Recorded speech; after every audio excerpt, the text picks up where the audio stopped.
शंकरपाळी कशी असावी तर अगदी बिस्किटासारखी खुसखुशीत, तोंडात टाकताच विरघळणारी, दात नसणारेही खाऊ शकतील अशी खुसखुशीत शंकरपाळी बनवताना दूध आणि साखरेचं मिश्रण करण्याची अजिबात गरज नाही. अशी शंकरपाळी जी जगातली सगळ्यात सोपी पद्धत आहे, कारण यामध्ये आपण हा सिक्रेट पदार्थ घालणार आहोत. त्यामुळे चवीला तर वेगळी लागेल, पण बनवायलाही अगदी सोपी ही पद्धत, ज्यासाठी तुम्हाला कोणतंही जास्तीचं साहित्य वापरण्याची गरज नाही. आणि शंकरपाळी बघाल तर एकदम बिस्किटासारखी खुसखुशीत होते, भरपूर लेअरसुद्धा येतात. एकदा का तुम्ही ही शंकरपाळी कुणाला खाऊ घालाल तर ते रेसिपी विचारल्याशिवाय राहणार नाहीत. मग चला बनवूया आजची ही रेसिपी. पण त्याआधी तुम्ही जर चॅनलवर नवीन असाल तर चॅनलला सबस्क्राईब जरूर करा. अर्धा किलोच्या प्रमाणामध्ये शंकरपाळी बनवणार आहोत. कपाने मोजून घेतला तर 4 कप मैदा आहे आणि वजनी प्रमाणामध्ये अर्धा किलो. मैदा चाळून घेतला. मैदा वापरायचा नसेल तर गव्हाचं पीठसुद्धा वापरू शकता. यामध्ये चिमूटभर मीठ घालायचं. कोणताही गोडाचा पदार्थ असेल तर त्यामध्ये मीठ जरूर घालावं. हे सगळं व्यवस्थित मिक्स करून घेतलं. आता शंकरपाळी छान खुसखुशीत व्हावी म्हणून यामध्ये अर्धा कप साजूक तुपाचं मोहन घालायचं आहे. इथे मी तूप चांगलं कडकडीत गरम करून घेतलं आणि ते मैद्यावर घालून घ्यायचं. तूप वापरायचं नसेल तर त्याऐवजी तुम्ही तेलसुद्धा वापरू शकता, पण तूप घातल्यामुळे शंकरपाळी छान खुसखुशीत होते. खरं तर शंकरपाळी बिघडण्याचं मुख्य कारण म्हणजे तूपच आहे. तुपाचं प्रमाण जर चुकलं किंवा जास्त झालं तर शंकरपाळी कडक होते, एकतर तेलामध्ये विरघळते तरी. त्यामुळे 4 कप मैद्यासाठी मी अर्धा कपच इथे साजूक तूप वापरलं. आता हे जे मोहन आहे ते मैद्याला व्यवस्थित लावून घ्यायचं आहे. सगळ्या मैद्याला मोहन व्यवस्थित लागलं पाहिजे. तेल, साजूक तूप किंवा डालडा काहीही वापरा, पण योग्य प्रमाणात घाला, त्यामुळे शंकरपाळी अजिबात बिघडणार नाही. आता मैद्याला हे मोहन व्यवस्थित लागलं आहे की नाही कसं ओळखणार, तर मैद्याची बघा अशी मूठ तयार होते, म्हणजे हे मोहन व्यवस्थित लागलेलं आहे. लगेचच यामध्ये पिठी साखर घालायची. तर इथे मी 2 कप पिठी साखर घातली. वजनी प्रमाणात पाव किलो पिठी साखर आहे, कारण आपण अर्धा किलो मैदा घेतला. हाच तो सिक्रेट पदार्थ आहे, ज्यामुळे शंकरपाळी खुसखुशीत तर होईल, पण एकदम बिस्किटासारखी चव येईल. यामध्ये अर्धा कप कस्टर्ड पावडर घातली आहे. मी व्हॅनिला फ्लेवरची कस्टर्ड पावडर वापरली. तुम्ही वेगळा कोणताही फ्लेवर यामध्ये वापरू शकता. आता हे चांगलं मिक्स करून घ्यायचं. कस्टर्ड पावडर घातल्यामुळे शंकरपाळीची चव वेगळी लागते आणि छान खुसखुशीतपणा येतो. आता हे चांगलं मिक्स करत असताना यामध्ये आपल्याला दूध किंवा पाणी किती घालायचं, त्यामुळे शंकरपाळीचं जे पीठ आहे ते अजिबात पातळ होत नाही. म्हणून तर ही सगळ्यात सोपी पद्धत. बऱ्याच वेळा दुधामध्ये साखर घातली जाते, मग बॅटर बनवलं जातं आणि त्यामुळेच तर पीठ पातळ होतं. पण या पद्धतीने शंकरपाळी बनवून बघा, अजिबात बिघडणार नाही. यामध्ये आपण 1 कप दूध घालून घेतलं. दूध वापरायचं नसेल तर पाणीसुद्धा वापरू शकता, पण दूध हे रूम टेम्परेचरवरचं आहे. खूप जास्त गरम किंवा फ्रीजमध्ये ठेवलेलं थंड दूध वापरलेलं नाही. 1 कप दूध सुरुवातीला घालून घेतलं.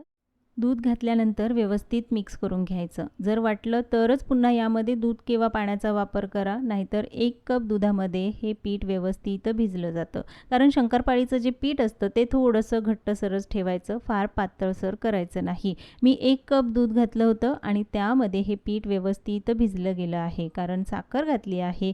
दुधामुळे साखरसुद्धा विरघळते आणि बॅटर व्यवस्थित तयार होतं. तर हे बघा, मस्त असं घट्टसर हे पीठ भिजवून झालं. फक्त 1 कप दुधाचाच वापर केला, यापेक्षा जास्त दूध वापरलेलं नाही.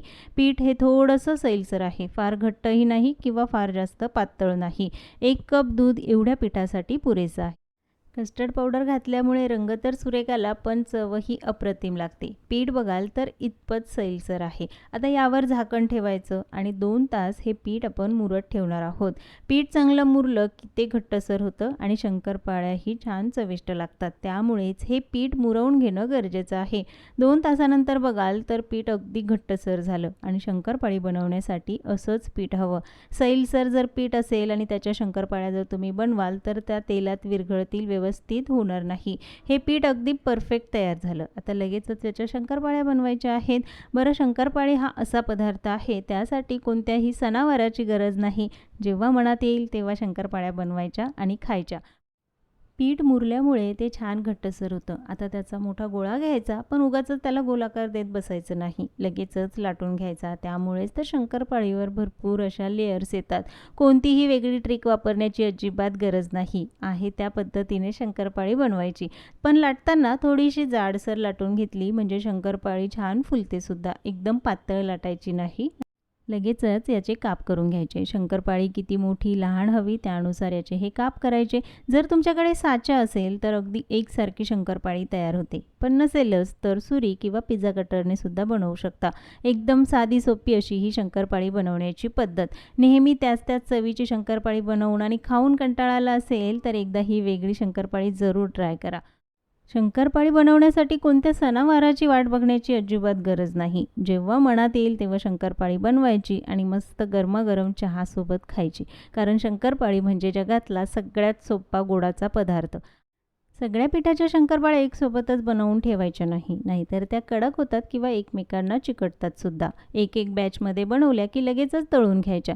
तळताना तेल कडकडीत गरम करायचं नाही. मध्यम आचेवर तेल हलकंसं गरम झालं की लगेचच त्यामध्ये शंकरपाळ्या घालायच्या आणि 1 ते 2 मिनिटं न हलवता त्या अशाच तेलामध्ये तळून घ्यायच्या. जर लगेचच हलवून घेतल्या तर त्या तुटतील. शंकरपाळ्या जशा तळायला लागतात तशा त्या तेलावर तरंगतात आणि त्यानंतर त्या एकसारख्या हलवत राहायच्या. म्हणजे शंकरपाळीला छान असा सोनेरी रंग येतो. तळताना मात्र गॅस मध्यम आचेवरच ठेवायचा आणि मग शंकरपाळी तळून घ्यायची. एक बॅच तळून होत आहे तोपर्यंत दुसऱ्या शंकरपाळ्या बनवायच्या आणि लगेचच तळून घ्यायच्या. बघाल तर मस्त अशा शंकरपाळ्या फुलल्या आहेत.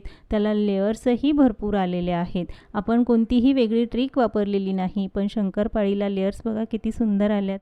याच पद्धतीने सगळ्या शंकरपाळ्या तळून घेतल्या की पूर्ण थंड करून घ्यायच्या आणि मग हवाबंद डब्यात भरून ठेवायच्या आहे.